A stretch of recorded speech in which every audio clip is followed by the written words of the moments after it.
Football টুর্নামেন্টের ফাইনালে পৌঁছে গেলেন নিমতিতা একাদশ ও মহেন্দ্রপুর একাদশ। সব খেলার সেরা বাঙালির ফুটবল।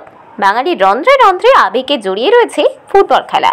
আর এবারে আবারও বিরাট ফুটবল খেলার আয়োজন করলো সুতির কৃষক বাজার ফুটবল ময়দানে। একটি 4 দলীয় ফুটবল টুর্নামেন্টের আয়োজন করা হয় সুতির কৃষক বাজার ফুটবল ময়দানে। ডাক্তার খাদিরুল ইসলামের উদ্যোগে এই ফাইনাল খেলায় হাড্ডাহাড্ডি লড়াই। পৌঁছেছিল নিমতিতা একাদশ ও মহেন্দ্রপুর একাদশ। এই খেলায় রানার্স টিম হয় নিমতিতা একাদশ এবং চ্যাম্পিয়ন হয় মহেন্দ্রপুর একাদশ। প্রথমে হাফ টাইমে মহেন্দ্রপুর একাদশ 2-0 গোলে এগিয়েছিল। দ্বিতীয় টাইমে 3-0 গোলে এগিয়ে জয় ঘোষণা করা হয় মহেন্দ্রপুর একাদশকে। কার্যত মহেন্দ্রপুর একাদশের আক্রমণাত্মক ভঙ্গির সামনে কিছুই করতে পারেনি নিমতিতা একাদশ। রানার্স হয়েই তাদের খুশি থাকতে হয়। এদিকে রানার্স টিম এবং বিজয়ী টিমের জন্য ছিল নানান ধরনের উপহার এবং সম্মাননা ঝুলি। সুতির কৃষক বাজার ফুটবল ময়দানে এই খেলা দেখার জন্য উপস্থিত ছিলেন 8 থেকে 80 দর্শকরা। খাবিরুল ইসলামের পরিচালনায় ডক্টর খাবিরুল ইসলামের পরিচালনায় যে 4 দলীয় নকআউট ফুটবল খেলা যেটা আজকে হলো, তার মেগা ফাইনাল খেলা হলো মহেন্দ্রপুর একাদশের সঙ্গে নিমতিতা একাদশের। এই খেলাটা করার উদ্দেশ্য একটাই, যুব সমাজ অনেকেই আজকে মোবাইলের প্রতি ভরসা করেছে ছেলেপেলেরা।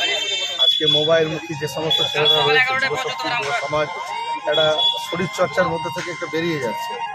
সেইটার জন্য আজকে এই ছোট ছোট উদ্যোগ যেটা নিচ্ছে যুব সমাজের জন্য, যেমন ধরে 16 তারিখ খেলা হবে দিবস রয়েছে, 15ই আগস্ট একটা রয়েছে ফুটবল খেলা।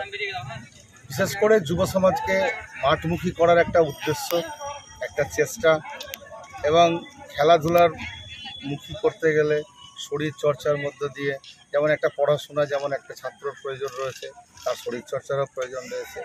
পাশাপাশি তাকে সব রকম সামাজিক কাজও করতে হবে, এবং যে আমাদের ভারতবর্ষ রয়েছে, পশ্চিমবাংলা রয়েছে, বিভিন্ন কালচারাল প্রোগ্রামের মধ্য দিয়ে, অনেক সাংস্কৃতিক প্রোগ্রামের মধ্য দিয়ে সেগুলোকে আমাকে তুলে ধরতে হবে। এবং নিজের প্রতিভাকে যে তুলে ধরার যে একটা জায়গা, একটা ভালো খেলোয়াড়ের প্রতিভা তুলে ধরতে গেলে কোথায় তুলে ধরবে? তাহলে একটা যদি কম্পিটিশন না হয়, সেই কম্পিটিশন না হলে গেলে সে কী করে তার নিজের প্রতিভা তুলে ধরবে?